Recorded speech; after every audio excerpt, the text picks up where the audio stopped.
ल असाध्यै राम्रो छ।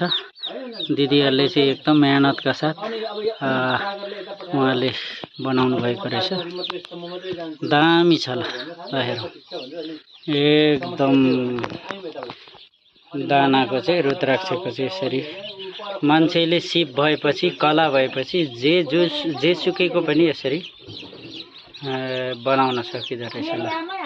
यहाँबाट पनि प्रुफ हुन्छ, प्रमाणित हुन्छ। ल हेरौँ एकदमसँगले ल दामी तरिकाले चाहिँ रुद्राक्षबाट चाहिँ यसरी बनाइएको छ दर्शक महानुभावहरु। ल म तपाईहरुलाई देखाएँ ल एकदमै मजासँगले यसरी। यहाँ चाहिँ फूलहरु लाएर चाहिँ पूजाको लागि एकदम राम्रो हुन्छ। मठ मन्दिरमा ठ्याक्कै यहाँनेर राखेर फूलहरु हरेक यो चाहिँ राखेर हैन पूजा गर्दा राम्रो हुन्छ।